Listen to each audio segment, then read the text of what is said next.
All right, well, I'm just going to show us today's journey, but before reading the agenda and whatnot, I'd like to welcome our awesome elder Sequoia today to provide a little opening for us and start us off in a good way. I watched and Chen Quinman told me I'm grateful and thankful to you, Cody, for the sharing beautiful feelings and words. And I love that staircase. Um, and Kai Ochden, I welcome that Squamish language for welcome all of you to the ancestral traditional territories of my nation, Squamish Nation, Tsleil-Waututh, and Musqueam. And I also respect, honor, and acknowledge the First Nation lands you and nations you may be from, and the ancestral traditional lands where you live, work, and play. My hands are up to you, saying Chen Kwan Mentome, Yop, to all of you for the work that you do. And also to just say that my hands are up to you. Thank you for the orange shirts. And I'm going to say it as I have in every meeting. On July 1st, everyone wear orange shirts. And that includes all of you, our non-native allies and friends, and tell your families to and share the story because it's out there.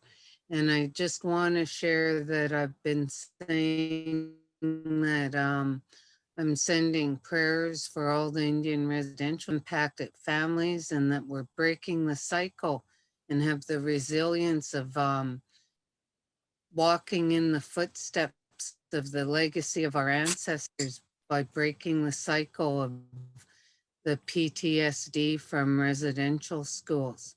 And been sharing that we need to hold each other up with that prayers and support and prayers, as we say in Coast Salish way, prayers to put the light on the canoe of all those children who have finally been found to light their way home to Creator and the ancestors. So I just share those words with all of you and know that they are finally being found and giving ceremony and being able to be sent home to Creator and ancestor in a good way, and allow all of us to be able to have healing and in our communities, but also bring focus to the fact that those schools are the reason why there are all those need for more funding for the programs for substance use and the abuse, sexual and physical and verbal abuse that happens is a result of the multi-generational impacts of residential schools. I just share that with all of you because that's what's in my heart and mind to think about, because that's what the broader Canadian people don't realize. Why? And so now maybe the appropriate funding will be provided to help all of those who need the help. And our Squamish Nation, Coast Salish, all Coast Salish Longhouse people, my Papa and elders taught, we all have an energy, a force within us, and that we receive energy from Creator through the top of our head. When we do spiritual prayer, that's why virtual prayers and welcomes aren't a problem for me, because my elder said we can send our energy, our force, our prayers to wherever our family is, and that we receive energy from Creator through the top of our head into our energy, our force, and that we can heal ourselves if we want to. And so, and then send those prayers and thoughts, or when we want someone to contact us, or that through our energy. And so you can't have your arms crossed, can't have your hands like this or this, because elders believe that you're blocking your energy from receiving from Creator and others, and from being able to send to others and send your prayers to Creator. So I always say, I found it the hardest thing for people not to go like this, or some even go like this. And I'm like, we're spiritual people and our ancestors believed in prayer. Just have to relax. So now do your Tai Chi yoga breathing exercises and all relax. Open your hands in your lap, on your desktop, wherever's comfortable, and have them open. Maybe you'll feel energy come from each other. And then we'll say a prayer to be Chen Chen Dwight, stand and work together to hold each other up, support one another, help each other to be in Chomo and Squalin, one heart and one mind, and understand that all of creation, we're all connected, and everything in the environment and on the land and waters, we're all connected, and have to remember that and have that mutual respect going between all things and all growing things, two-leggeds, four-leggeds, flying. And then now I'll say a prayer. Chen Quemen Tomi Kakakanak Chasiam Yonsion So Tanoyap and Man to squalls to see Tion Man Squalwan. Asking you, Creator, to watch over, guide, and protect each and every one of your children gathered here today, and help them with their squalwan, the feelings in their hearts and minds, their emotional, mental, physical, and spiritual well-being and health. Asking you, Creator, to send prayers, all our energy, all our force and prayers of healing to all of those of Indian residential school survivors and multi-generational impacted families of Indian residential school survivors, and hold them up with our healing prayers in the days ahead, as even more children are found, that we can come together in Chomo and Squall in one heart and one mind, and hold them up and light the way for the children to go home to Creator and ancestors and rest in peace finally, because they've been found and given ceremony. Asking you, Creator, to watch over and guide each of the presenters today and help them with their Shkwawan and their snatch and their words as they transfer knowledge, transfer information, and ask us all to come together and hear the snatchum, take in our hearts what's meant for us, set aside what we don't need today to bring back another day, and to be able to speak of what we've learned in the transfer of knowledge, and be able to create positive solutions for the present and future. Asking you, Creator, to let today's gathering be yet one that today's gathering be an excellent work today. Tama Kwetsi Snachum, those are my words. Chen Quin Mentomiap. I'm grateful and thankful to all of you for allowing me to join and hear all the presentations and be able to be with you today. Back to you, Cody. Yeah, I want to thank you for that, Sequoia. That was great. And thank you for sharing your good and wise words, so we can get this thing going in a good way, and hopefully have some great information and everyone's feeling well and upbeat for today's work that's to come. So with that being said, I guess I will really start kicking us off now with a bit of a look at today's journey and what we're going to be talking about. So we've already covered our welcome and opening, and thanks again, Sequoia, for that. But now I'd like to talk a little bit about what's new with the BC Leo Network and sort of our updates for that piece, and things that we're going to be working on throughout the summer.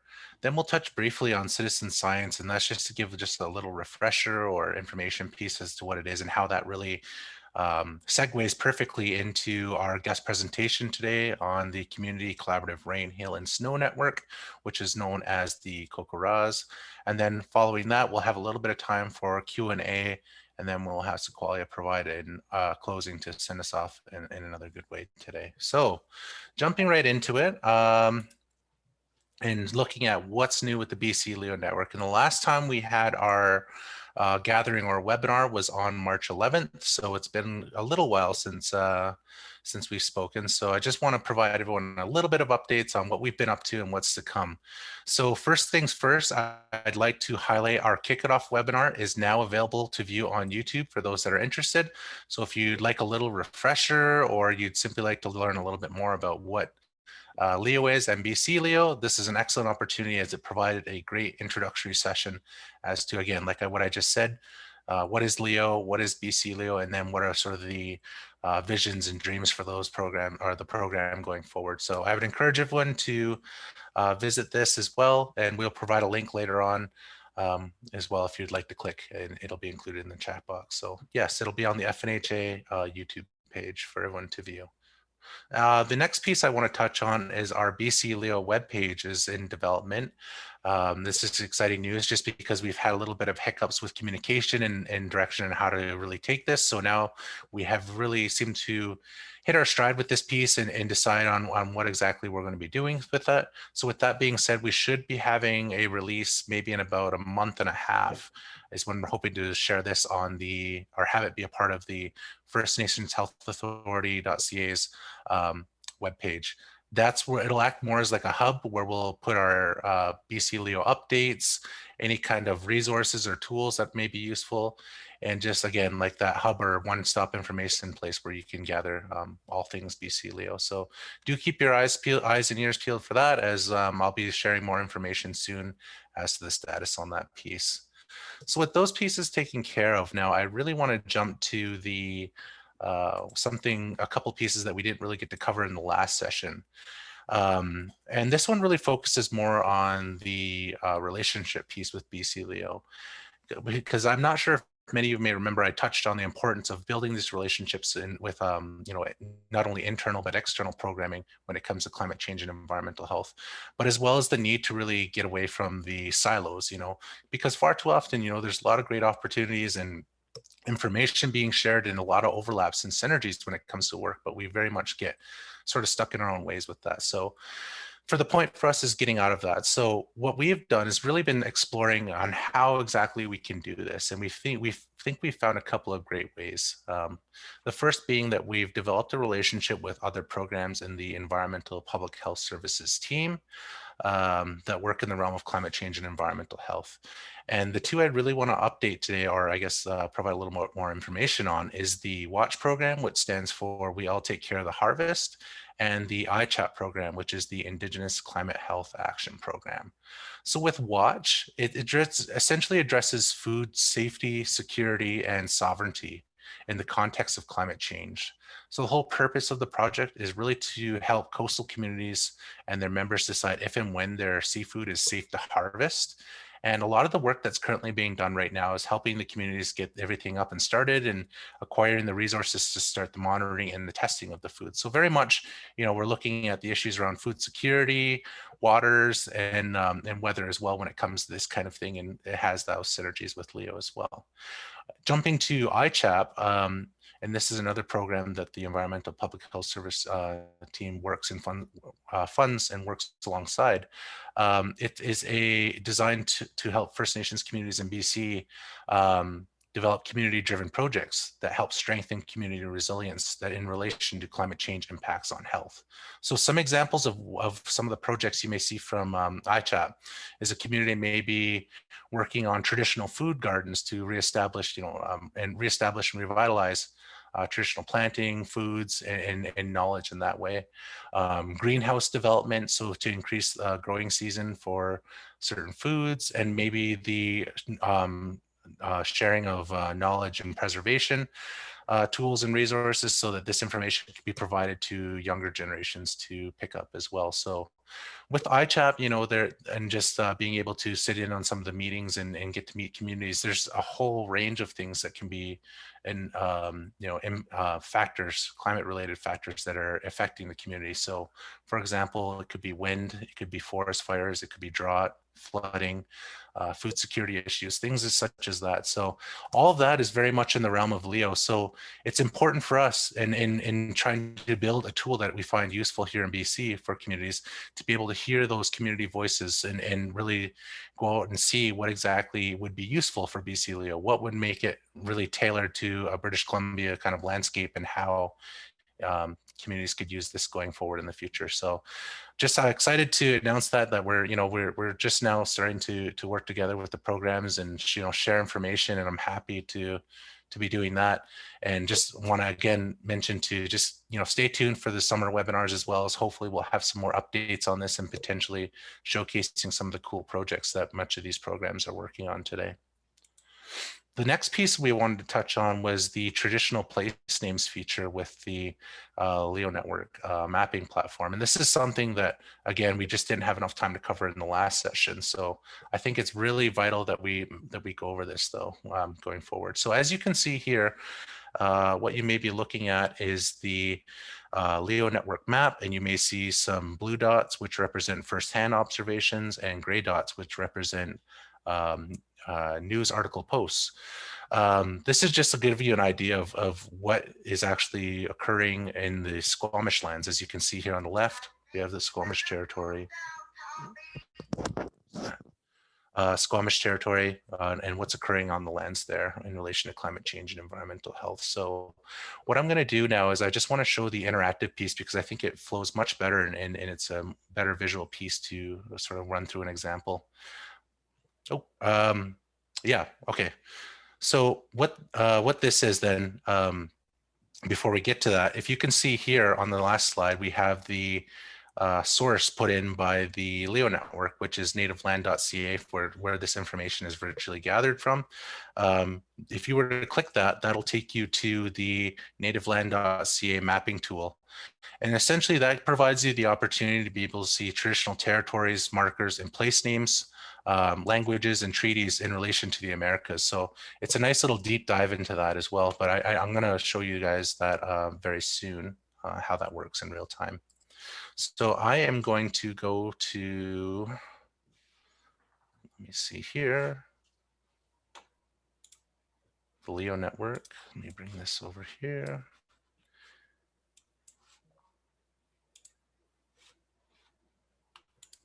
Make sure I'm sharing the right screen now. Okay.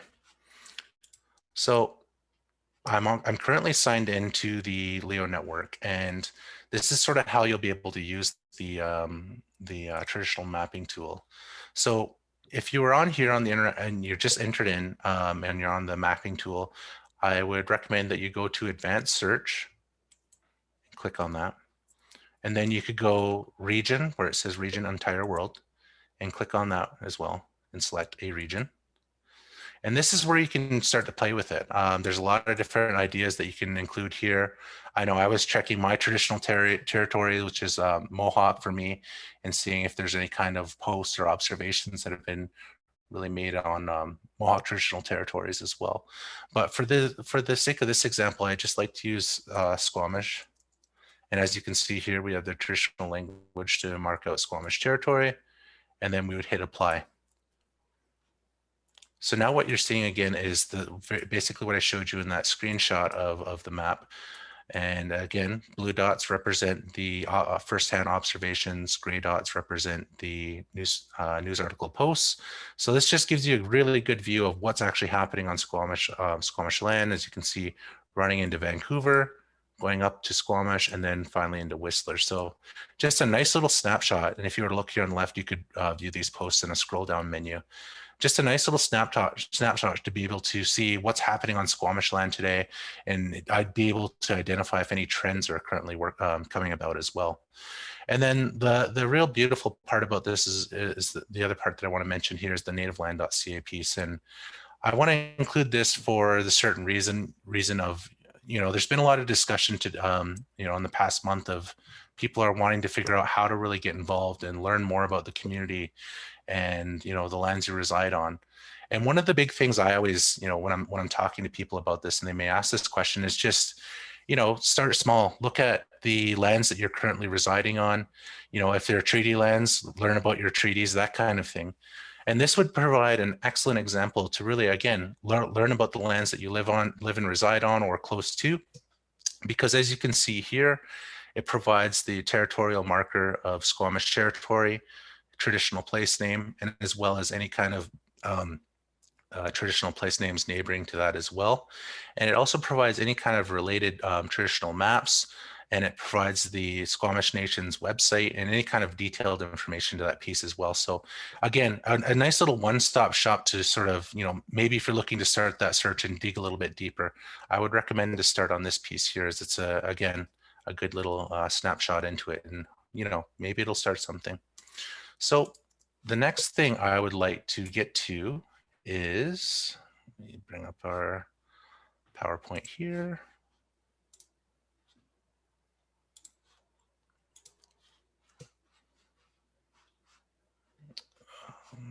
Drag this out. Can everyone see the PowerPoint again? I hope so. Okay, cool. We're good. All right. So the next piece I want to do for sort of a LEO update is actually detailing a firsthand LEO observation that has been made somewhat recently. Another piece that we just didn't simply have the time to touch on in the first session. So this will provide a nice little snapshot into what a firsthand observation in BC looks like and sort of the information that really goes with that for people that may be interested. So the title of this one is "The Arbutus Trees Are Under Stress on Gabriola Island," and this post was made on April 2021, so fairly recent, and it happened near Nanaimo, BC. And I'm going to show you guys now the actual LEO post itself, just to give you guys an idea of what a BC LEO observation would look like. I'm a lot of jumping back and forth here for this. Okay, here we are. So for the Arbutus Trees, I'm going to search this out. And here is our article.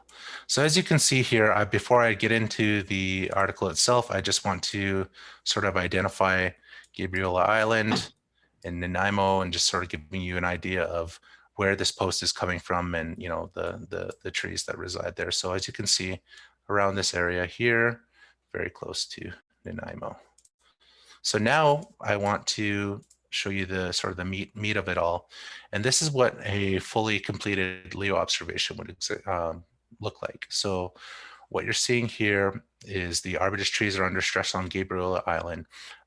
We have the indicators that go with that. When you create a LEO post, it'll ask you sort of the indicating pieces that should accompany it. So it's weather related, groundwater, land, atmosphere, fungi, cultural impact, and death, die off, and decline.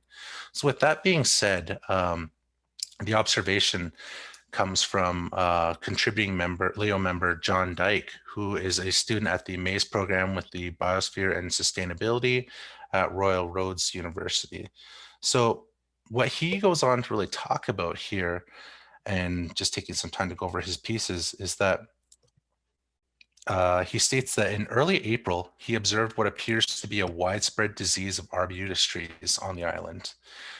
Leaf blight is a known factor to affect Arbutus trees, but he wonders if the other factors such as climate change may also be contributing to what is perceived as a general decline of the species.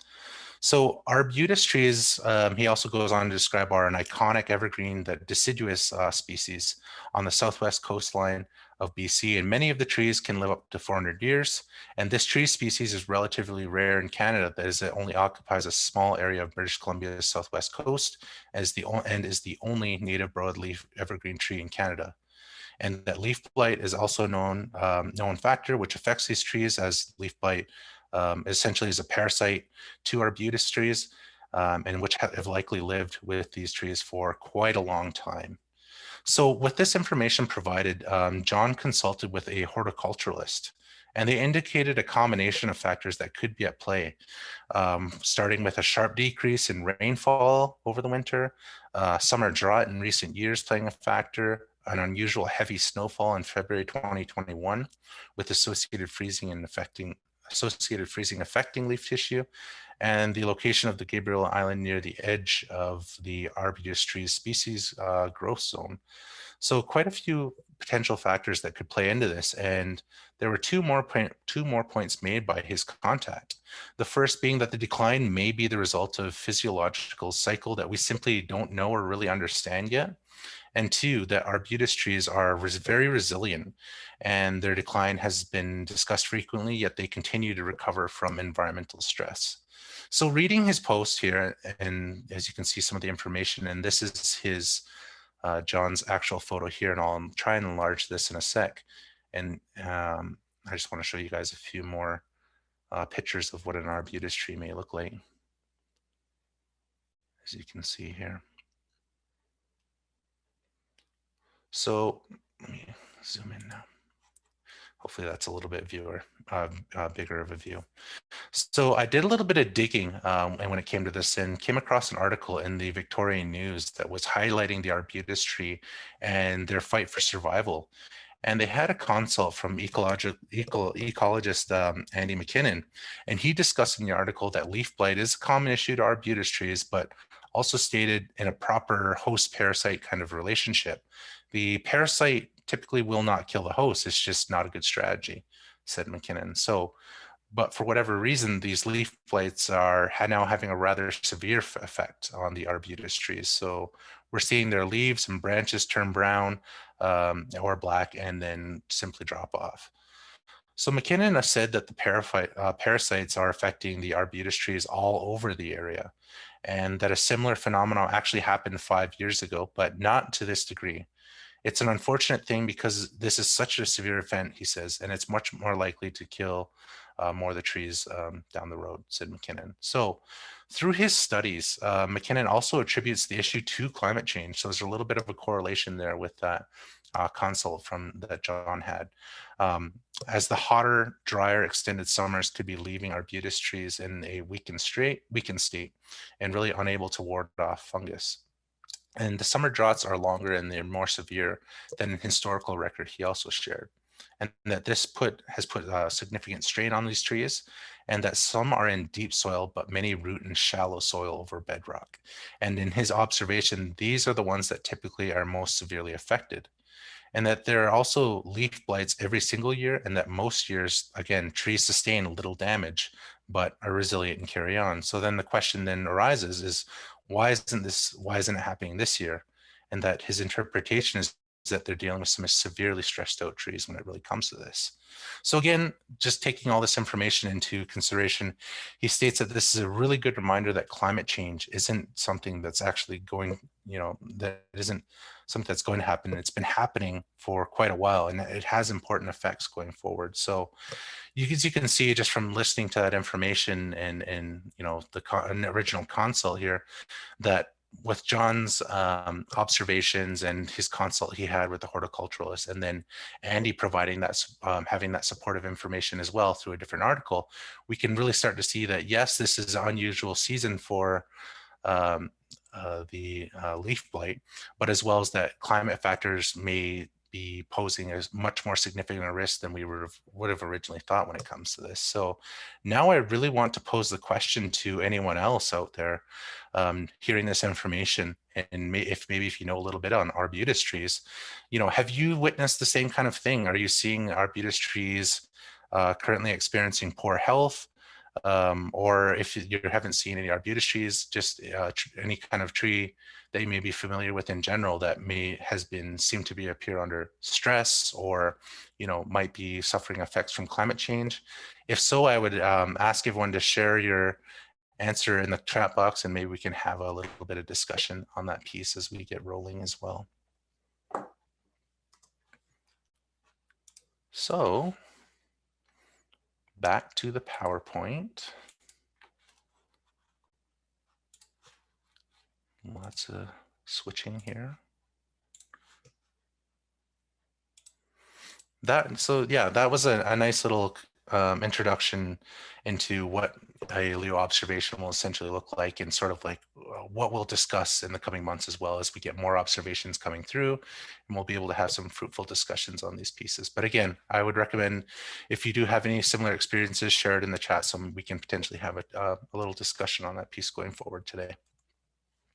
So the next part I want to touch on is actually citizen science now. As we get closer to our presentation from Coco Raz, I think it'd be really neat just to give a little bit of a background or refresher on this. So essentially, citizen science is very much the practice of public participation and collaboration in scientific research to increase scientific knowledge. And generally, from what I've learned, is that there's four sort of main pillars when it comes to this. First being that anyone can participate, that you don't really need that expertise or credentials or really scientific background. It's designed to be accessible for everyone who may have an interest in it. The second part is really using a standardized protocol and making it, again, another way to be accessible and of use to who are maybe accessing the platform or resource. So an example for this would be with the LEO network. When you create an observation, whether it be a first-hand observation or a news article post, there's channels that sort of guide you through that and the steps, and making it very much an easy process and standardized. So pretty easy to follow for anyone that may be interested. And then the next piece to it is that for citizen science, resources are generally highly accessible and low barrier. So, most times there's an application on your phone for this, or your tablets or your computer nowadays, if you'd like to partake in any kind of citizen science resources. And on top of that, I know for the LEO network, all we'd really ask again is you just to document your observation that you have made, and then if possible, use your cell phone or camera to take a photo of what you've witnessed or whatnot. So again, trying to make resources highly accessible and low barrier for this kind of piece. And then lastly is just the other main component. It's a wide community of scientists, and that's the beauty of it all, is that with citizen science, anyone can really be a scientist and contribute to the work going forward and answer these questions that we face today in relation to climate change and environmental health. So with that being said, and sort of how LEO fits into the realm of citizen science, LEO is somewhat different than most citizen science resources. It's very broad, as it dabbles in a bit of everything when it comes to climate change and environmental health. Other citizen science platforms are very much more narrow and focused when it comes to a topic. So for example, with rainfall, LEO is much more focused on the monitoring in a certain way, but for other platforms, they may have you become a member and then sign up, or become a member and you receive the tools or whatever it may be, and you're set to measure it, for example, with rainfall. So with this, we sort of think that there's great potential for collaboration, as it would make a great relationship with the work. So with this information in mind, LEO, again, has the potential to act more as that gateway into the world of citizen science. It's so broad that you're able to be exposed to various topics relating to climate change and environmental health. And from there, you may want to explore other climate citizen science resources that are more narrow or focused on something that truly interests you and that you'd like to explore a little more in depth. So taking this really into consideration, the idea of potential collaboration has been discussed amongst sort of the LEO team, and what would that really look like? Because LEO is very much a supportive and encouraging of other citizen science resources and platforms. And again, this could lead to the idea of potentially including other citizen science resources into the LEO platform. And again, that just helps one another sort of win at all of this, right? Because we're able to have more members contributing more information and answering those questions about climate change and environmental health. And the same thing would apply to the other platforms as well. So at the end of the day, it all really goes back into the same thing around answering those questions that we may pose today. So with that being said, I just wanted to have a quick run through here and just trying to be mindful of time of the some different citizen science platforms that you may know of or may have seen, or just learning about for the first time today. So with eBird actually began with a simple idea, and that was that every bird watcher has a unique knowledge and experience. So the whole goal with this is to gather information in the form of checklists of birds, be able to archive it, and then freely share it with share it to power new data-driven approaches to science, conversation, and education. And the other contributing piece to this, I talk about eBird, but a useful resource that can go along with that is Merlin Bird, which helps you specifically identify bird species when it comes to identification. So those sort of apps go hand in hand, but again, one of those more narrow channels if that's what your interest may be. The next one I want to touch on is iNaturalist, which is every observation can contribute to biodiversity science. And this can range from things such as insects to plant life, and you're able to share your findings with scientific data repositories like the Global Biodiversity Information Facility to help scientists find and use your data. And all you have to really do is observe. And then the other beautiful thing about iNaturalist is it allows for the comments and collaboration amongst users as well, just to expand more on information and knowledge amongst each other. So those eBird and iNaturalist are sort of more global, but I'm trying just want to sort of narrow in here on Canada specific, and then finally with WARP, it'll be more BC specific. But with the Enhanced Maritime Situational Awareness System, or EMSA, that's really designed to integrate various data and types of information into an easy to use platform. So you'll be able to receive info such as weather data, vessel traffic, ice data, wind data, pollution data, etc. And communities and individuals that access it are able to also contribute valuable information back to the platform to help with marine safety, environmental protection, and accessibility to space-based data. And then the last sort of citizen science piece would be WARP, which is the Wildlife Alert Reporting Program. And it was developed by WildSafe BC to really enable the public to view and view reports on wildlife in British Columbia. So this is actually a pretty neat app. I would encourage everyone to check it out. I know I was a little bit surprised and worried when looking at it, as you can start to see the various wildlife that's starting to encroach on more of the urban areas throughout BC. I know in Vancouver it was concerning because, like, you could see black bears coming in, or mountain lions, coyotes, and that kind of thing. But with this map, it allows you to really, again, sort of see those trends and what kind of wildlife are making their way more into the urban areas, and typically where they wouldn't be found. So a useful resource as well there. And then lastly, we have the Government of Canada Citizen Science portal, and I'll provide the link for that at the end. And that's just an opportunity to sort of look at a drop-down list of, again, those more narrow and focused aspects when it comes to citizen science. So with that being said, I just wanted to give everyone just a quick blast as to what citizen science is, and sort of those more, again, focused or narrow platforms. But the whole beauty of it is that this kind of information, and Leo, it all contributes to the same thing, again, like I had said, to addressing issues around climate change and environmental health, and things such as that. So I would encourage everyone to, if you're feeling up to it, to check out these platforms. So now I want to get to our questions on citizen science. And the first question I want to ask, and this is actually for a prize, so I would encourage everyone to partake if you're interested, is what type of citizen science resources / platforms do you personally use, or that you know about? You can share your answer in the chat box, and for everyone that does share an answer, you'll be included in the prize wheel at the end of the presentation, and then we'll pick our winner at that time. But yeah, just share your favorite resources that you use, or that you know of, or that you've been recommended, anything such as that, because it'd be great to have again, that list and sort of see of what aspects citizen science is touching today. And then the final question that I also want to pose to individuals who may be interested is is something that I know is very important to me, because I've been trying to do a lot of research on this, is, do you know of any Indigenous developed or led citizen science resources / platforms? Because like I had just mentioned, trying to really see what's really out there hasn't really led to a lot of findings. So that's been unfortunate. So I want to know if anyone else has discovered anything that's Indigenous led or created. And if not, then what would you like to see developed? What do you think would be useful going forward as an Indigenous led platform?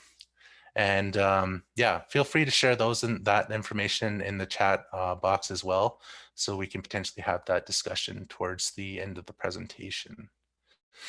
So now I want to take a little bit of time to talk about Coco Roz and introduce the awesome Rick Fleetwood to be able to provide the presentation today. We're honored and glad to have them available to partake. And I just want to give a little bit of information before I turn it over to Rick. So Rick has been managing the Meteorological Services of Canada's Climate Change Service Program in Atlantic Canada since 2004. And he spent the first half of his career forecasting at weather centers in Edmonton, Halifax, and Fredericton.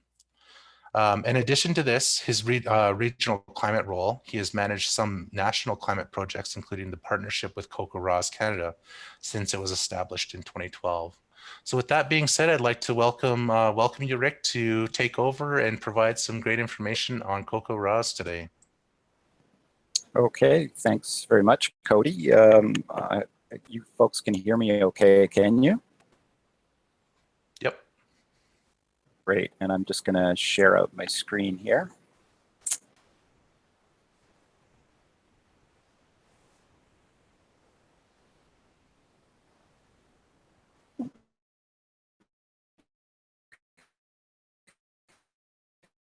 Okay. Oh, I don't think we're getting a picture here, Rick. It's all black and your sound is really off now. You should be seeing the Coco Roz presentation. Is that correct? Okay, how about now? Are you seeing anything now?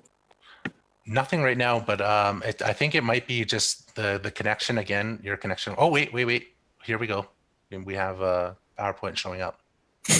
It's slowly coming to life, is it? Okay. Yeah, and if we start to break up again, Rick, like if the connection really starts to fail, we one of us can do your slides for you if that's not an issue.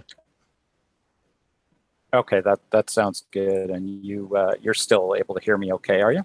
Yep, can hear you. Okay, great. Well, thank you. Thanks very much for the intro and the opportunity to talk to you folks about the Coco Roz Precipitation Monitoring Network. I'm going to do the presentation. I'm going to start off today with the presentation, but my colleague at Weather Innovations / Coco Roz Canada, Miles Weiser, will also be stepping in partway through the presentation to provide some additional information there. I first heard about the LEO network a couple of years ago, and with the interest in reporting environmental conditions. And I thought at the time when I heard about it that this was a natural fit with the Coco Roz precipitation monitoring network. So that's really why we're here. You guys have a definite interest in the environment and changes, and precipitation is a big factor in that. So we thought this was a great opportunity to provide some information, and hopefully you'll have some interest in getting involved. And this is definitely a citizen science initiative. It certainly ticks all the boxes that you had showed there, Cody, with respect to what is citizen science.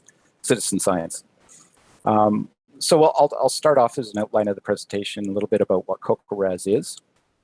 Why us at the Meteorological Service of Canada. Also, we are part of Environment Climate Change Canada. What is our interest and role in it?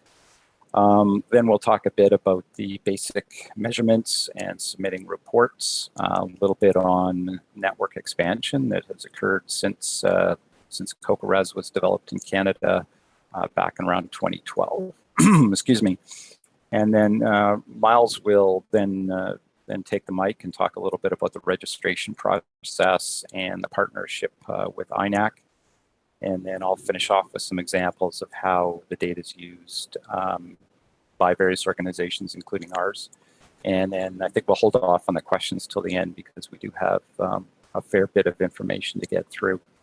So as you said at the beginning, CODI, COCORES stands for the Community Collaborative Rain, Hail, and Snow Network.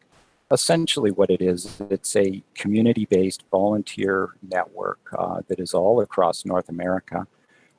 And the folks are reporting on precipitation measurements using a precipitation gauge, just like you see on the left there. That is the COCORES precipitation gauge.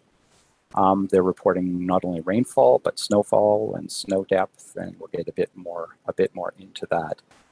Observations are submitted on a daily basis. They're done in the morning and submitted either on the website or on a smartphone application. COCORES started many years ago in the late 90s at the Colorado Climate Center down in Colorado, and really it was in response to a major rainfall event, caused a lot of flooding and damage, and they realized that they needed more precipitation observations. They just didn't have enough, and so that's where COCORES was born. It's across all 50 states, about 18,000 volunteers in the US that are participating. And as I mentioned, it moved into Canada around 2011 and has gradually grown since then.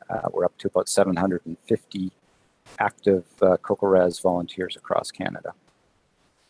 So what is our interest and role? Well, first off, COCORES is not managed by us. It's managed by COCORES Canada, and it sits within an organization called Weather Innovations, and Miles is with Weather Innovations out of Chatham, Ontario. It is a not-for-profit organization.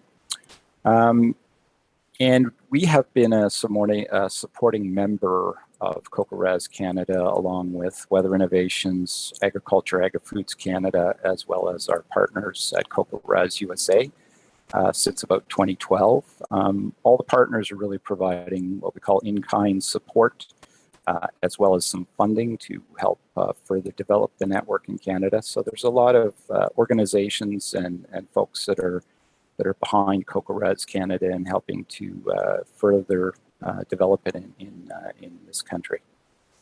And one of the main reasons we got involved is it's a well-managed, well-organized network with very well-established observing procedures, standard equipment, and for us it was a good fit, providing high-quality precipitation data really on par with our own monitoring networks that we have within Environment Canada. And our goal is really to support and assist COCORES Canada to further expand. So what is collected? Well, rain, hail, snow, the water content of the snowpack, the depth of the snowpack, all these various measurements are important. And what you see on the left is the COCORES precipitation gauge set up for the warm season, so the summer, spring through the fall months, collecting rainfall. And it consists of a 4-inch outer gauge, a graduated cylinder in the center with the measurements, and then a top on it which has a funnel, so any rainfall that goes into the gauge goes through the funnel and into the graduated cylinder. And so the measurements are made daily and reported on the website. I think that's all I'll talk about there. As far as the observing procedures, there's extensive online material at the COCORES Canada website by the way of PowerPoint presentations as well as videos. So it's really sort of a one-stop shopping in terms of getting equipment, figuring out how to get set up and registered, and get going with providing observations. So a little bit on the snow measurements. So this is the COCORES gauge set up in the wintertime. So we remove the funnel and the inner graduated cylinder in the wintertime. So the gauge is just open and it collects snowfall. And so what is reported in the wintertime is the water content of the snowfall. So that's an important measurement to understand how much water comes down in the winter in the form of snow. Additional measurements are done with a ruler for measuring the new snowfall, as well as the depth of the snowpack. And then additional measurements are done for the water content of the snowpack. So in this picture on the far right, you see a snow core being taken of the new snowfall, and so then we measure the amount of water in that snow core to get an understanding of how much is in the snow that's on the ground. So we'll go on to the next one. As far as reporting, there's two ways, as I mentioned. There's a website and there's an app. So the screenshot on the left is the COCORES website, where you go in. Once you click on the My Data link, it takes you to your data input page, and you just simply put in the water content of any snowfall, or if it rained, then your rainfall, and that simply goes in here. And then if there was any snowfall or snow on ground, those measurements go here. And then once it's submitted, the reports are available on the website within a minute or two. On the right is a screenshot of the app. It's available both on the Android and iOS systems. So again, very simple, and literally just takes a couple of minutes, or really, less than a minute to submit your observation on the app. It's very quick and user-friendly. So I mentioned current network is about 750 stations across Canada.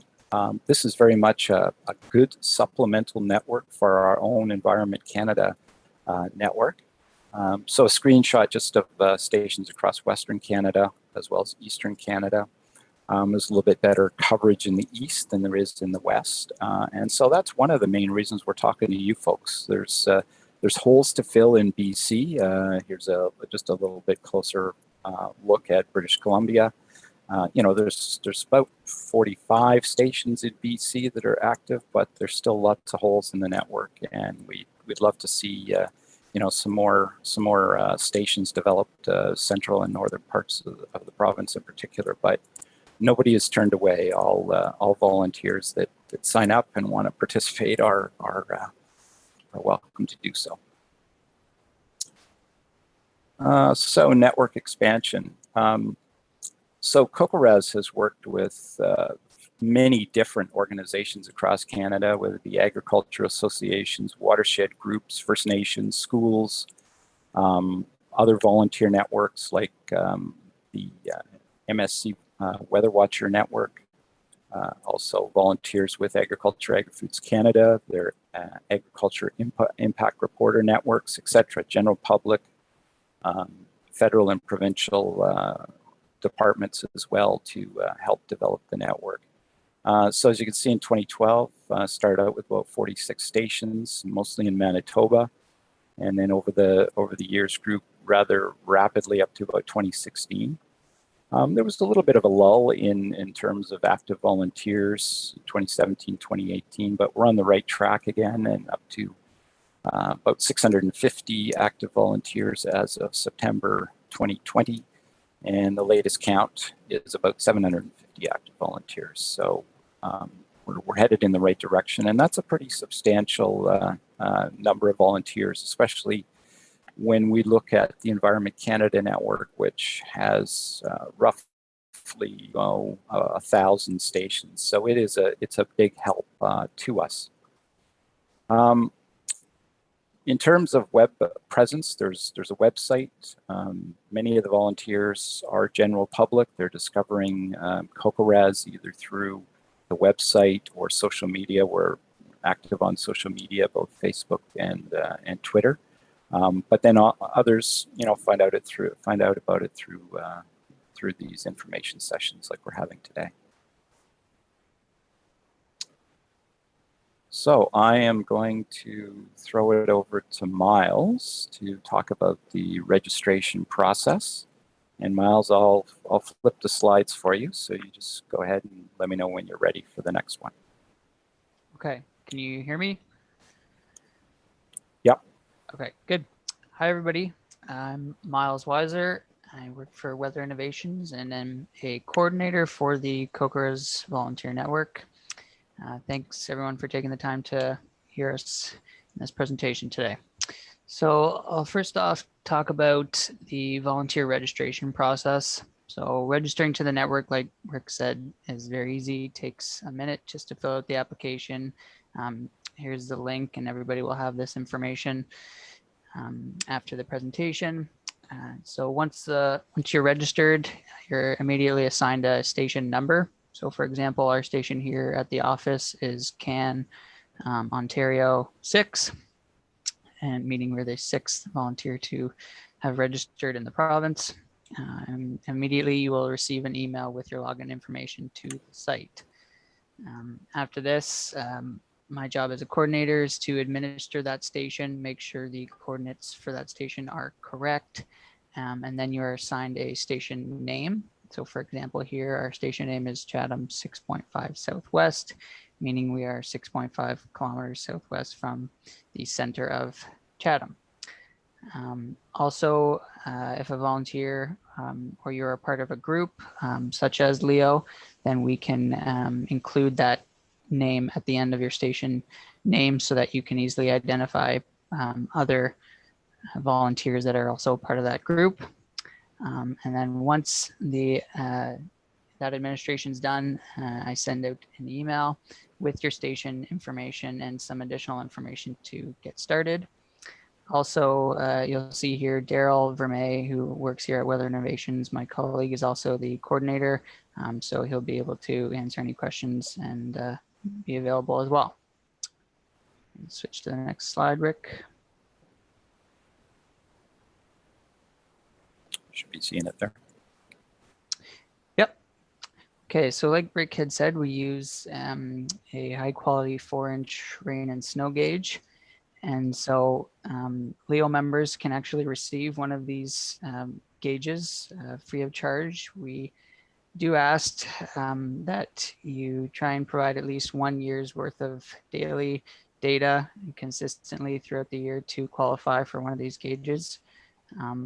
If you're interested, you can go to this link and register, and then we just ask that you include Leo, or that you are a Leo member, in the referral section of your application to qualify for that gauge. And then once we have that information come in, then we can get you set up with that. Also, you can contact this email, bcleonetwork@, firstnationshealthauthority.ca, for more information as well and to receive a gauge. Next slide, Rick.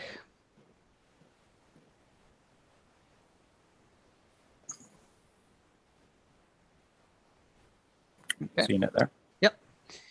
So the next steps after you've been set up with a station and you received your gauge, you then can install it on your property.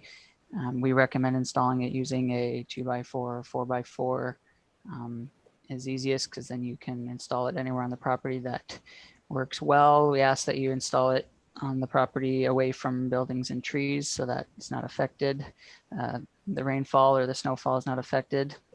And then observations. So your reports are ideally reported each morning between 5 and 9 a.m. We ask that because that is the time that the maps accept the data from volunteers. So if you submit between the 5 and 9 a.m., then your that day's daily data will show up on the map. There's just an example of the map there. And Rick, next slide.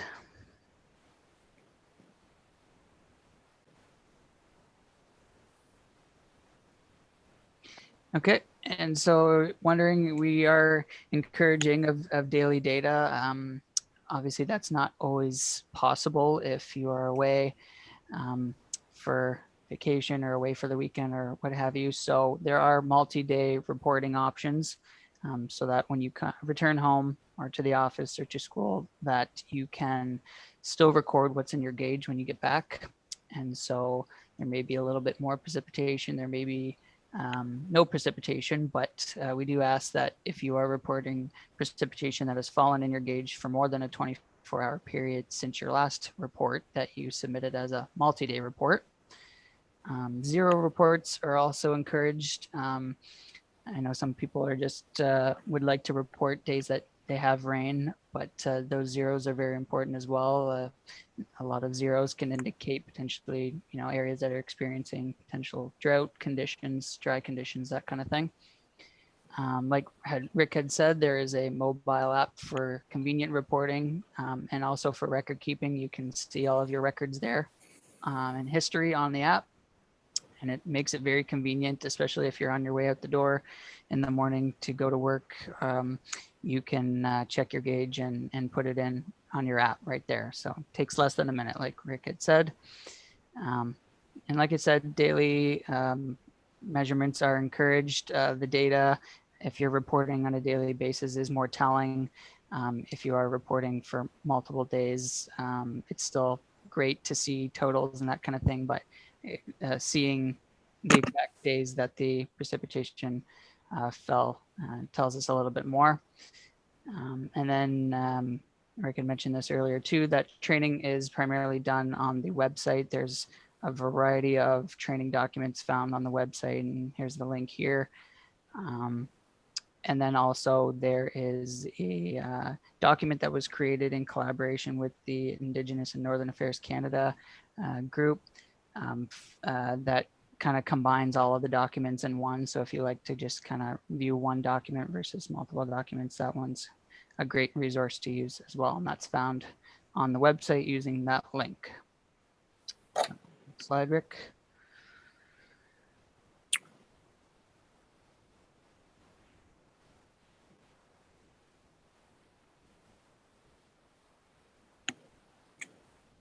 Seen it there, Miles? Not seeing the next slide yet.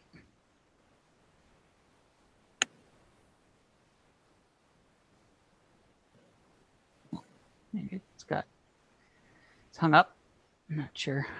Oh, should be the partnership with INAC is the next one.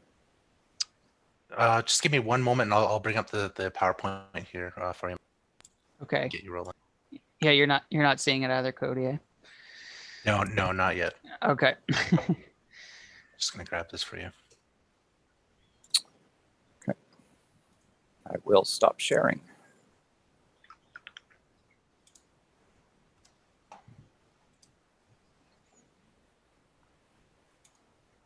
Okay, let me just see where we're at.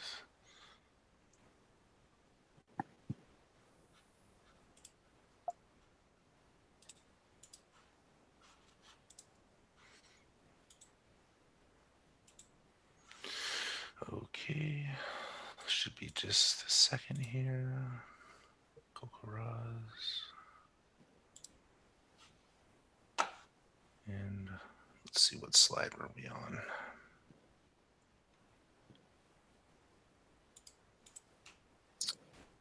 Should be slide number 14. 14? There we go. Yeah.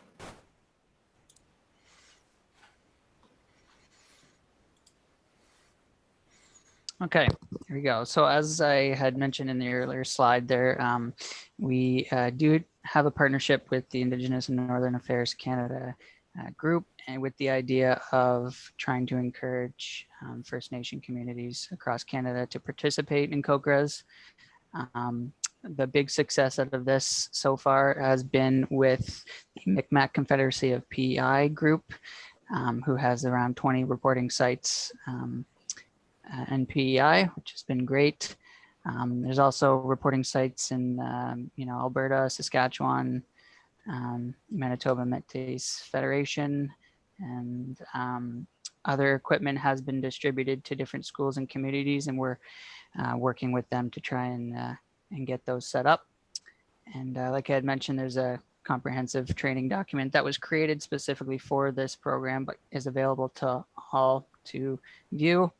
And it kind of encompasses all of our different training documents sort of in one easy to read and follow document. So that is available as well. If you can do next slide there, Cody. And so just jumping in, like I had said, the success with that was with the Mcmac Confederacy Api. They joined back in 2018. They have about 18 or 20 sites as of this month who are actively reporting. They use CoCoRes because of the low cost setting up of the equipment and a general interest in having accurate precipitation across PEI. They've said that it's been important to farmers, fishermen, and tourists who all depend on our natural resources, including rain and snow, for their livelihood. They have had success in recruiting volunteers through presentations to their watershed, environmental groups who have members that are interested as well in local data. And our contact there is Don Jardin, and he's works with the University of PEI and the Climate Research Lab, and also helps the Mcmac group out. Next slide, Cody. And so just some more information on that. They actually, Don has created these maps using CoCoRes data, and that is the beautiful thing about CoCoRes, is that it is publicly available. Anybody can extract this data and use it for whatever they wish, including beautiful maps like this. And so they've used that just to compare rainfall across PEI in June and August of last year. So he has said that the summers have been drier than normal, having several stations reporting precipitation helps with them plotting these accurate maps and confirmed distribution patterns. They've also experienced some very localized intense rainfall over the years, which are not always recorded by EC stations and provincially operated weather stations. So some of these storms have resulted in flash flooding even. So very important the data is to them, and having more volunteers recruited, which they are continually doing each year, helps make the data that much more telling. Next slide, Cody. Thank you. I think Rick, I'm not sure if this was back to you, if you wanted to touch on this slide.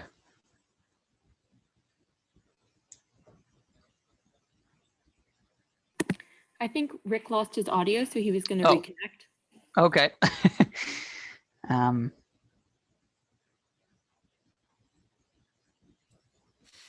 think he's on. I just don't know if he can hear us or. No, we can't hear you, Rick. Rick, are you there? Oh, he's asking, can we hear him?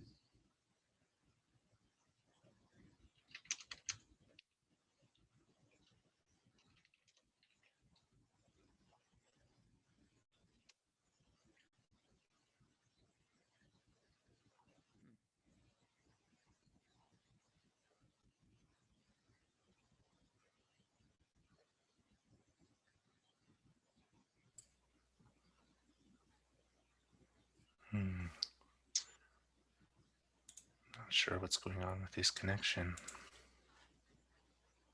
Sometimes when you have a connection problem, it may reset your mic. So I don't know if you can hear me, Rick, but if you go to the mic icon to the in the left corner, lower corner of your screen, there's a little arrow, and you can select the microphone and the speaker. Make sure that they are properly selected.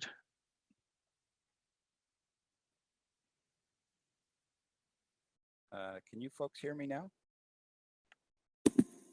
Yes, we can hear you now. Okay, sorry about that. I seem to have lost audio connection. So anyway, all right. So it looks like we're on the data usage section here. So yeah, I'm just going to show a few examples, well, actually quite a few examples of how we're leveraging the CoCoRes data, how we're using the data both with the within Environment Climate Change Canada, as well as Agriculture Canada and some others. So at EC, it's this is a great supplemental network. As I mentioned, many of our clients and media are using the information, especially after a significant precipitation event, could be heavy rainfall event, heavy snowfall event, etc. Also being used by our storm prediction centers in providing some information to the public and media by way of storm summary bulletins. So you'll see an example of that. We are including the data in some of our automated mapping, whether it be precipitation or snowfall. The information is getting into our monthly and seasonal climate bulletins.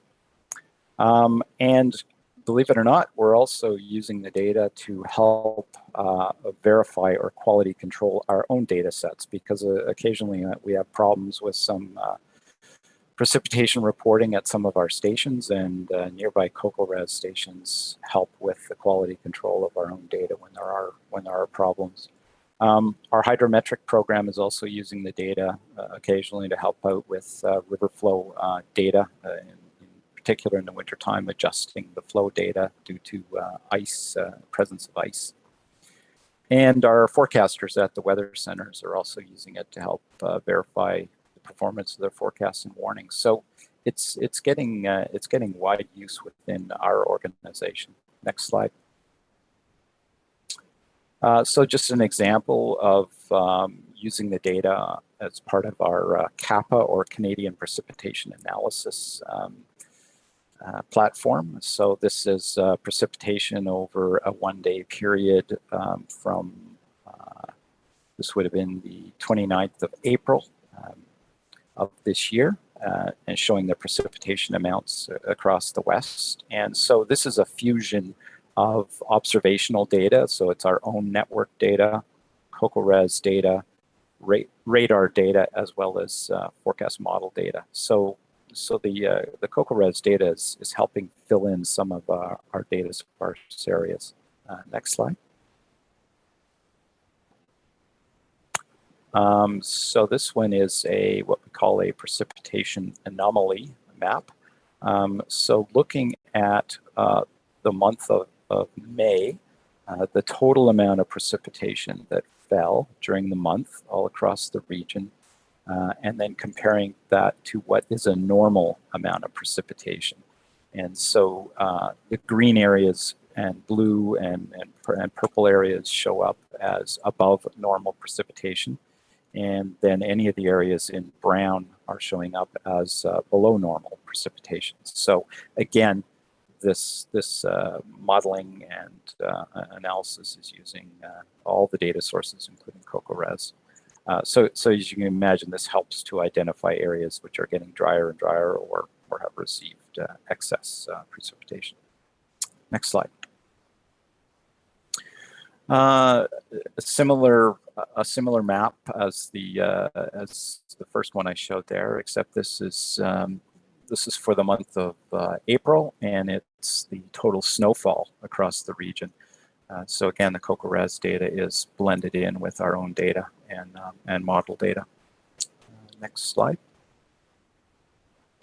This is just an example out of Saskatchewan of a storm summary bulletin that was issued after a major snowfall event, and talked about snowfall amounts at various locations. And I've just highlighted the fact that they've identified a number of CocoRes stations as providing information for this bulletin that was sent out from the Forecast Center. Next slide. And this is another example of a major precipitation event over 168 hours. And it was a major, I believe this was probably a major snowfall event on the West Coast. No, pardon me, it's a rainfall event on the West Coast from 2019, and showing that some of the coastal mountains received well in excess of 240, 260 millimeters. I'm not sure of the details of the event itself, but no doubt there was flooding and probably some mudslides, etc. So the CocoRes data helped to fill in some of the information for this mapping. Next slide. Just a couple of examples of seasonal climate bulletins. The first one is one that we issue here in Atlantic, Canada, looking back at what happened the previous season and a look ahead at the next season. And so the CocoRes data, along with our own data, is used to help provide some information in this bulletin in way of a summary. There's a similar product. It's a little bit different, but a similar product that's done for BC, especially northern and central BC, Alaska and the Yukon region. And it's a collaboration between the National Weather Service and Environment Canada. So again, the CocoRes data is used to help fill in some of the information about what happened over the previous season. Next slide. So Agriculture Canada is using our data as well as CocoRes data to help identify areas that are either excessively dry or in drought situation. And I know this is a big issue for Western Canada, drought, especially in the prairies, but also BC does experience drought. And so, as Miles was saying, it's important to report those zeros because they do help identify when we're getting into excessively dry situation. Next slide. So an additional type of reporting that can be done is what we call condition monitoring reports. So this is available through once you register and get your login account. There's different types of reports that you can send in, not just precipitation. This particular one is called condition monitoring. And essentially what you're reporting on is whether it's, what are the impacts of either excessively dry or excessively wet weather. And so that's available. And we do have some volunteers across Canada that are reporting. These are done generally once a week. And it helps inform our partners at Agriculture Canada about the impacts of drought or excessively wet weather. Next slide. Just a quick screenshot of an event a couple of years ago out here with significant snowfall. And so this was from CBC TV meteorologists using our reports as well as CocoRes reports to help provide information about what occurred during the event. Next slide. I think this is my last slide. Yeah, so flooding in the springtime due to snowmelt and rainfall, mild weather, etc. It's an important issue for the provinces who have jurisdiction over flood forecasting. And so the CocoRes data is being used by the National Operational Hydrologic Remote Sensing Center in the US. They're mapping that data along with other data sources to provide flood forecasters some more tools in their toolbox to do flood forecasting. It's not used by all the centers, but it's used by, I'd say, most in the US and some in Canada as well. So CocoRes data is part of that, that application. And next slide. So I'm going to turn that over to Miles again, and he's going to do the conclusion for us here. Yeah, so a variety of reasons why you may be interested or would like to join CocoRes. So why should you join? A few here, feeling that you've made an important contribution that is helping others. This data is made available to the public so everyone can access the data that may help others in making decisions. Helps fill in a piece of the weather puzzle that affects many across your area.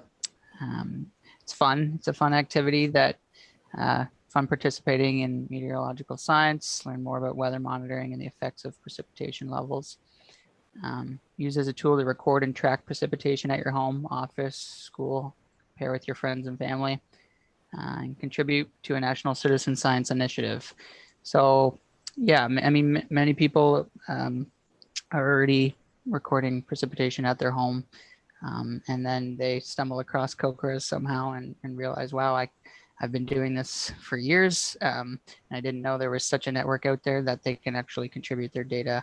And that's useful to many people that view it on the website. So yeah, just some concluding comments of maybe why you're interested, and maybe there's some other reasons why you might be interested as well that we don't have listed here, but we have volunteers from all ages and backgrounds and reasons that they're interested in it. Even an educational tool, like I said, schools are involved as well. So absolutely. Right. So yeah, there's our contact information there. If you have any questions or want to find out, a little bit more, please feel free to contact either Daryl or myself. So if we've got a bit of time, we can look after some questions. Yeah, so thanks for that, Rick and Miles. So I guess the plan will go now is we'll extend by 10 to 15 minutes for those that want to stick around. I know some have pressing schedules, and that's quite all right. So what we're hoping to do is just do the prize wheel right away, and then we can start to field questions for Rick and Miles. And then if there's any other following questions after that, we'll do that piece, and then we'll just wrap up with Sequoia with our closing for the day. So Emma, do you have the wheel set to go? Possibly.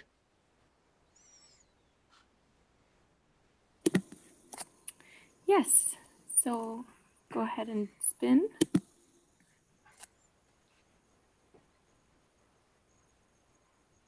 So Tim. And Tim, I can see you Congratulations, Tim. there. Your thing doesn't have your last name, but we will be in touch with you. Awesome. Oh, very cool. Perfect. Awesome. So yes, we'll be providing a $50 gift card, and we'll provide a little more details on that as well, Tim. So we'll be in contact soon. We'll just get your name and contact info. And we'll discuss that a little bit more soon. Cool. Okay, so now I guess we will take a little bit of time to field some questions. I know that there are some comments that were for the Coco Ross presentation, and as well, I want to make space for Tim Takaro. Was it Tim Takaro who had the question, or Dion? I know Dion was no, tracking. it was Tim who just Oh. won. Oh, it was you, Tim. Okay, perfect. All right, I'm getting my Tims all mixed up here. So yeah, I guess we could let's start with you then, Tim. Let's make that space and hear your words that you wanted to share. Well, I just actually wanted to really thank the elder for opening. I think that really paved the way, and I wanted to share my appreciation for the teachings. And I was kind of chuckling to myself because we have the same teachings. So as I was sitting here listening, I kept putting my hands together and kept remembering our elders, talking about crossing your legs and your arms, especially when elders are speaking. And I just really appreciated the sharing of those teachings. And it's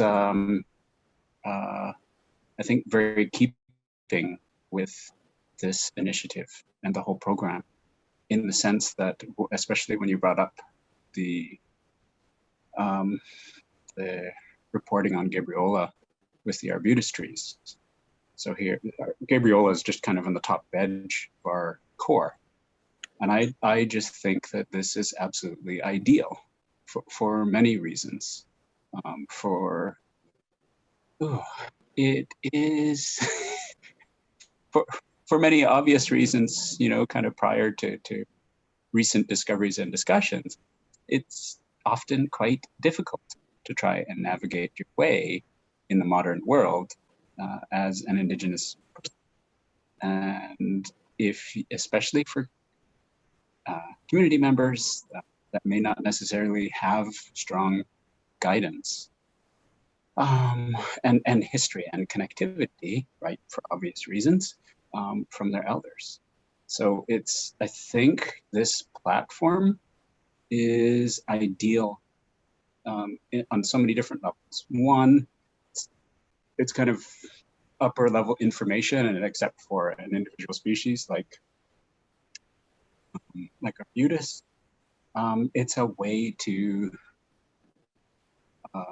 share important, broad information on a much larger scale. Now, for us, for me as an Indigenous community member, and I've been quite interested in the Leo network for some time, living in Sansom Narrows for many years. It's kind of a drier part of our little valley here. We were seeing very similar issues that we pinned to drought. Maples that were, are usually extremely hardy and were doing extremely well, who were suffering and dying, not necessarily from individual drought events, but subsequent drought events. And I don't know, many may have kind of seen the Cowichan on the news, over the last 10 years because of our drought issues. I love this methodology, and I have a lot of respect for the potential of citizen science, in part because it's a way to recognize Indigenous knowledge, in the sense that, our elders were and are scientists. There are so many different things, the way a maple leaf hangs, different species that signify a change in weather. And these were all things that my grandmother knew because it was a matter of survival. Just simply crossing the Strait of Georgia, to the other parts of our territory, people really had to know. This is before radio broadcasts, before, and so I think it's important for us to have platforms like this to be able to help communicate that. Whether it is, we were amongst the first to see the sea star die off in our area, and there was nobody to report it to. That's the difficulty with, I don't know, that the way things typically function in Western society. In a way, it's very fishery or commercially oriented, and so there's no sea star fishery. So there wasn't really anyone whose job it was to try and figure out what was happening with sea stars. So thankfully, with some search online, we were able to find out that the Vancouver Aquarium was doing that kind of work. And I think that's the importance of the Indigenous and community relationship with their locations, with their environments, with their history. So it's not just maples, it's not just arbutus, it's also salal, right? We have seen such significant drought in the valley that some of the hardiest species right next to the river in parks that are more or less untouched, because the water table is dropping and the temperatures are unusual for our climate here, right? We're talking about 37 and 39 degrees here in the valley. That's unheard of. So it's really, really important, I think, for us as community members, and to be respectful of our elders and our knowledge and our resources and our territory, to participate on platforms like this, and to be able to learn about Coco Ras. We're right on the edge of kind of the potential for ice pack here in the valley. Now that's absolutely crucial for Chinook well-being here in our watershed. But it's very, very difficult for community members here to travel all the way up to Heather Mountain and go up and do kind of snowpack analysis and have it accepted. So there's been a whole, I love the broad capability. And I love the fact that it is, I don't know whether it's Gabriola and it's a part of our core or not, doesn't really matter, right? Like, we're sometimes too hampered as technicians or as community members by the potential of politics in a way. And so I think, I love the fact that, you were able to show a map of Squamish, because, all of our communities are so interconnected and so complex. Like in the Gulf Islands, if you look at Pender Island, almost all of the nations you know, for many miles were represented, you know, in one small locale that was all shared. And so there's a much broader understanding from an Indigenous perspective. And today we have to find ways to really communicate that. So I wanted to raise my hands to you guys and yeah, and I'm just happy to participate and support. We now have marine monitors, you know, who will be more able. Kind of my problem is that I'm doing so many different things, whether it's looking at Arbutus trees. Technically, I'm supposed to be a salmon biologist, but I've grown up knowing that absolutely everything is connected. And so this is a way to show that and have our knowledge and teachings brought forward in a more respected way and in a more appreciated way. But it's also, I think, very, very cool that whether it's CocoRaz or any of the other values, you know, other platforms, we're also better able to record that over time. One of our big issues, you know, as Indigenous communities know, is how do we share our info, you know, or that information that was only collected orally, you know, and how do we kind of report that? And I think this platform is absolutely perfect for that in so many different ways.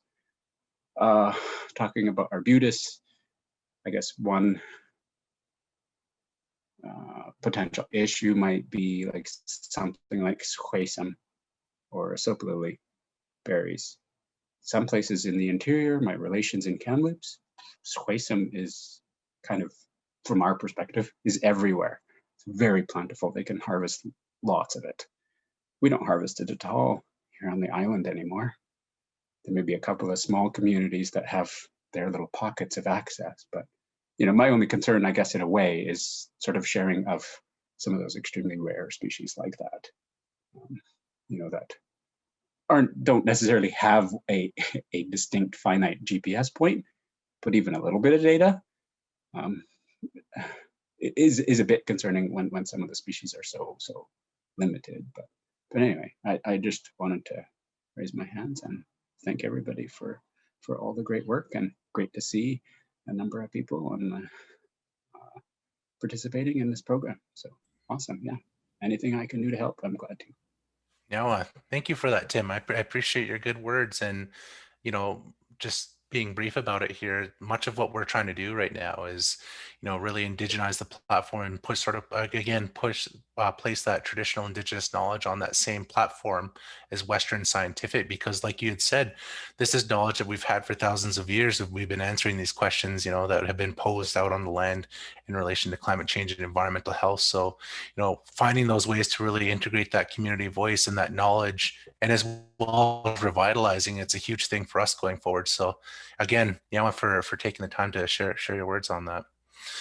Okay, so now we'll pivot to quite a few questions here, if there's any for Rick and Miles quickly. I know we're just really pressing for time here, and I did see a question from Jordan Brubaker, which I really want to touch on while we have a little bit of time.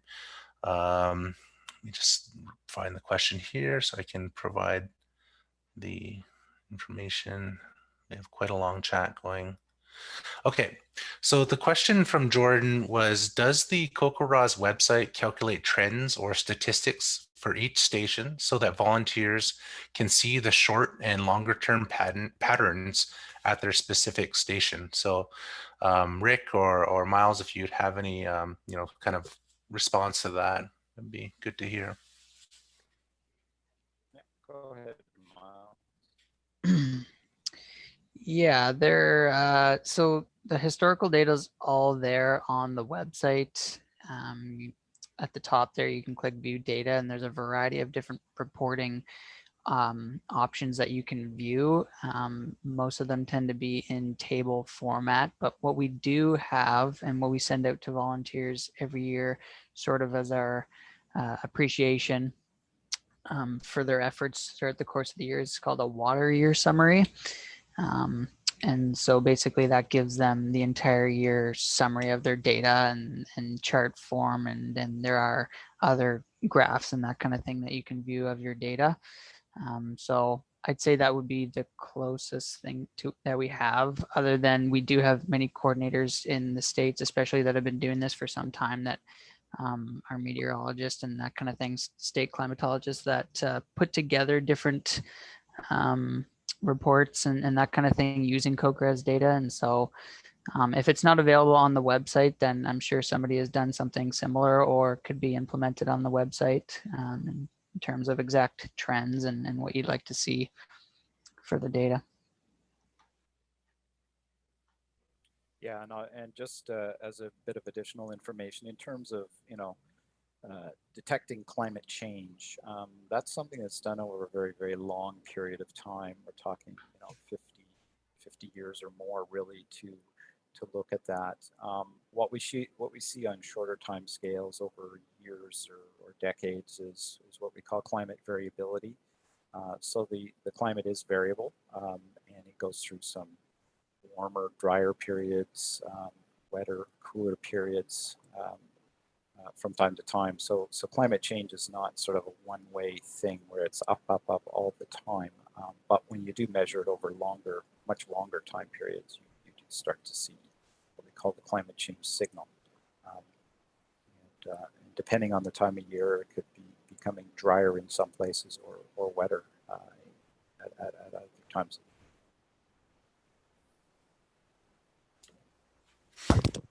Awesome. Thank you, Rick and Miles, for sharing that. Just checking here, Dion. I'm just trying to see if we have enough time for any more questions, but I'm sort of thinking we're really pressing the envelope now. So unfortunately, I'm going to have to cut her there. But I mean, if there's any questions for Rick or Miles, or like you're interested in, becoming involved with COCO-RAS and potentially accessing one of those gauges, feel free to reach out to them or myself, and we can get that set up. But again, if there's any questions for them, you can shoot them to Rick or Miles. They've provided their information. And again, if there's any questions for us at BC Leo, I'm happy to field those going forward. So with that being said, I'd like to ask Sequoia if she'd like to send us off in a good way today and take a few moments for that. Okay. Chen Quinman told me, and thank you, Tim, for your words. My hands are up to you in gratitude. And, I missed the little part about Arbutus Tree. But as soon as I heard him talk about it and yourself, Cody, my grandpa always said the bark off of this Arbutus tree is good for the blood.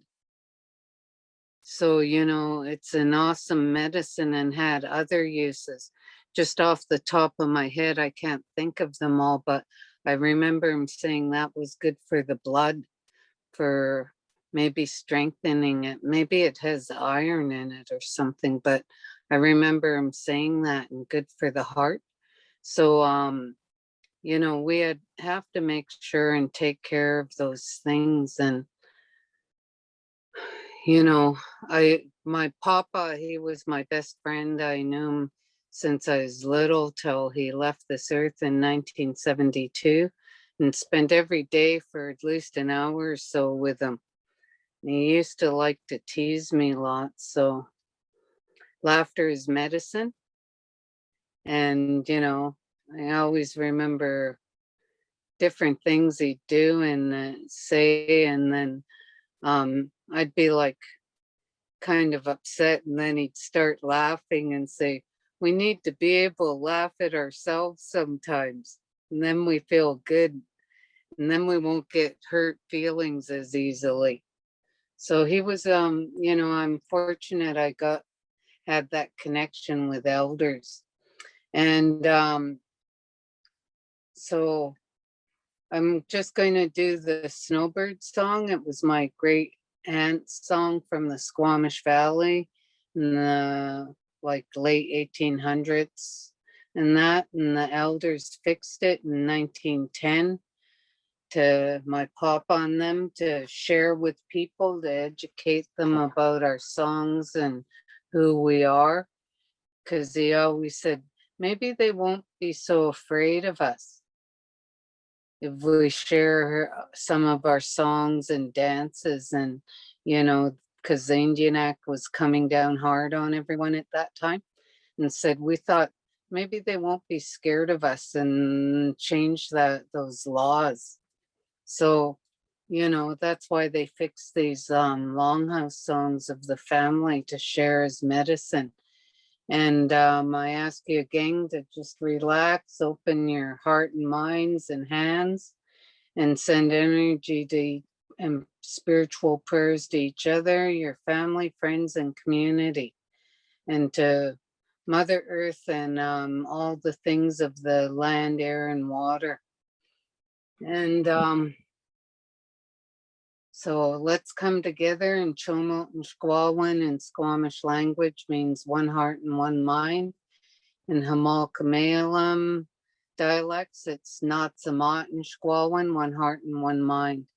So I always make sure and share both of our Coast Salish ways of saying it, my Squamish and the Hamalkamalum.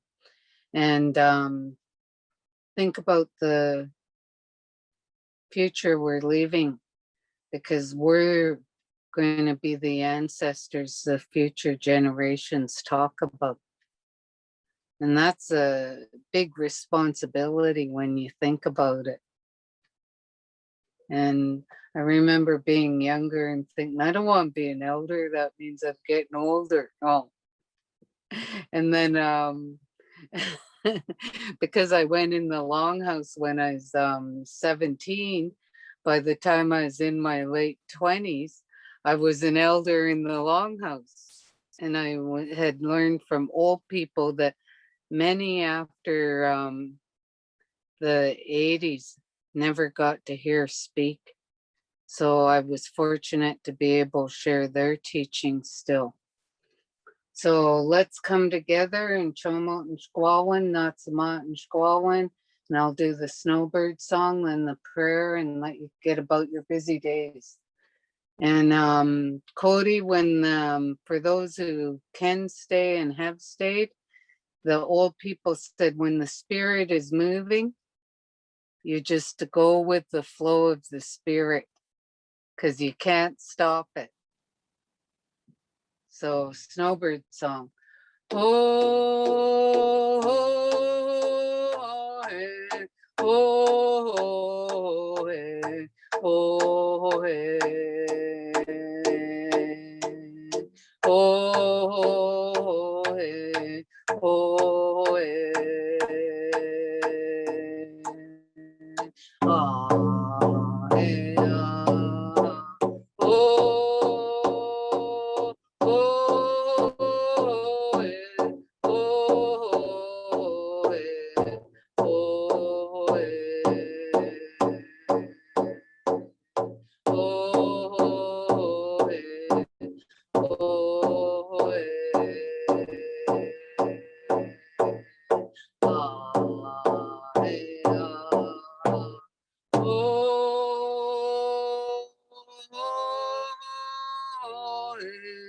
Oh, hey, oh,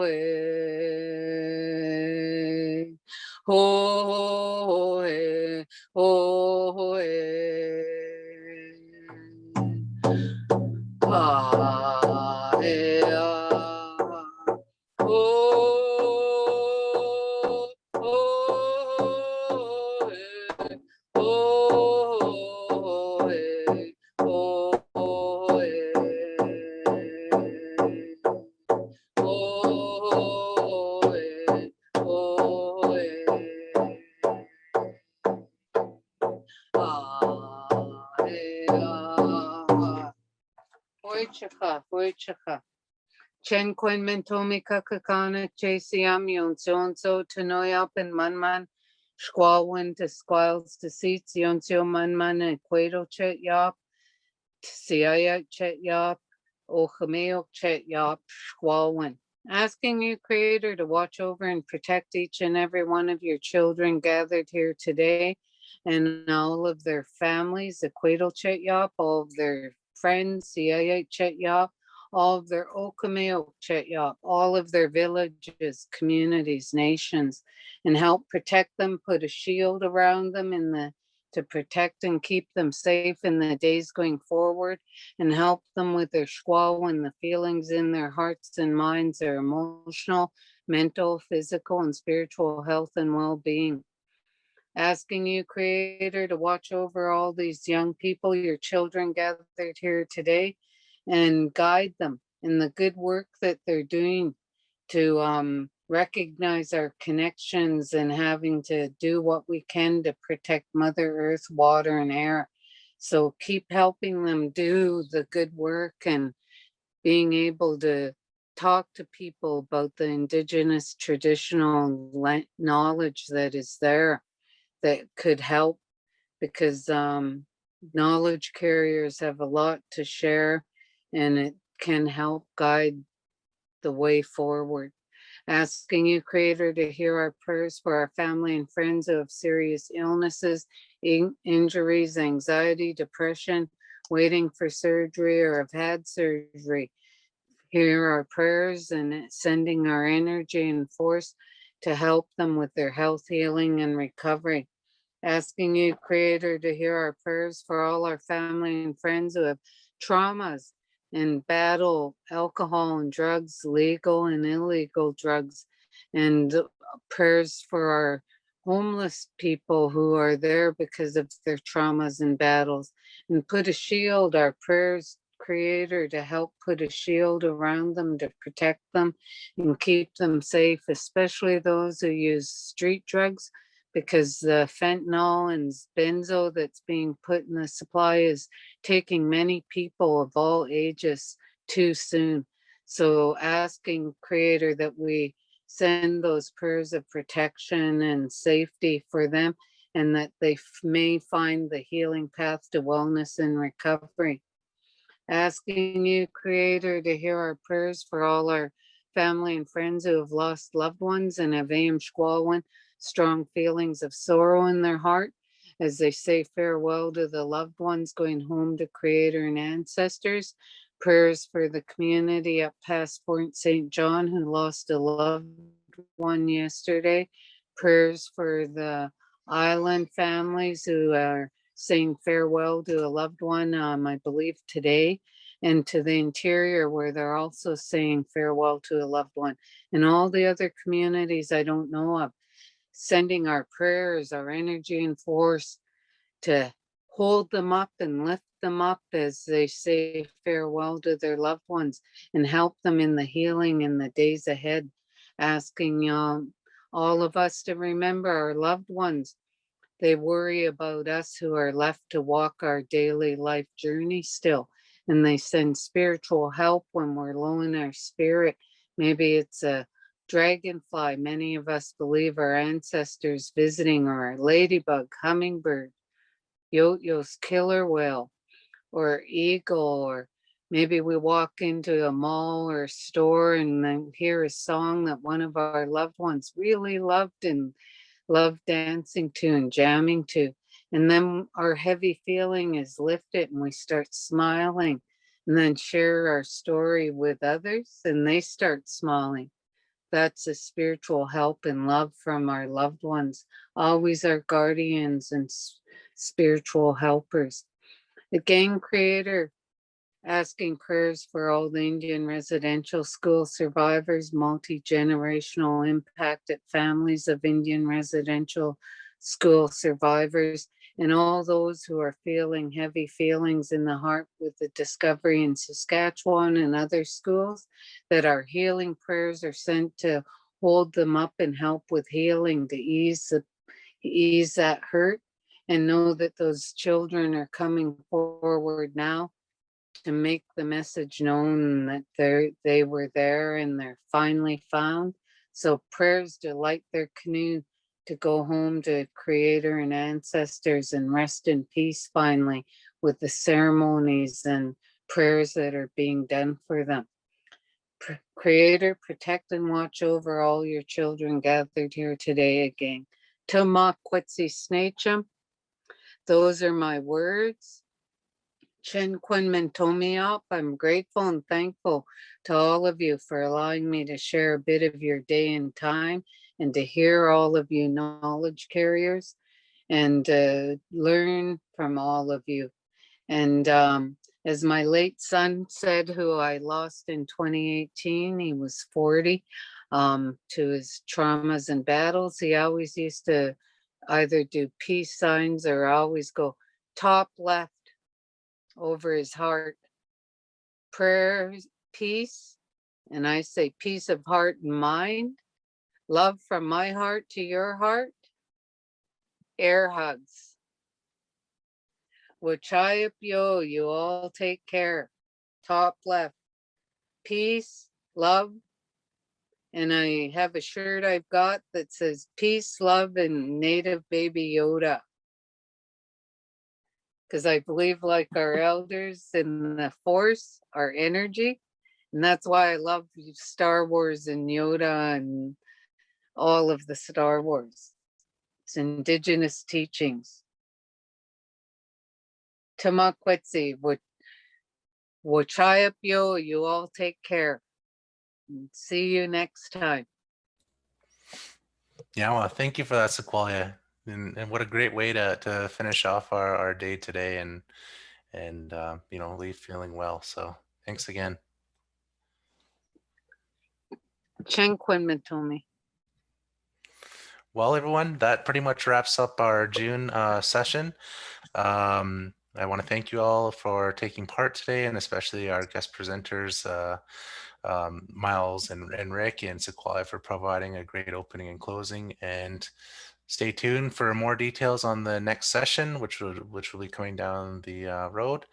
And take care. Thanks, folks. Thanks very much for having us today. Appreciate it. Yes, thank you. Bye-bye. Bye.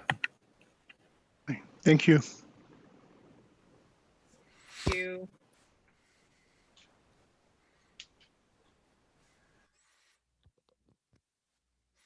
Hey, Hey, Cody, See you.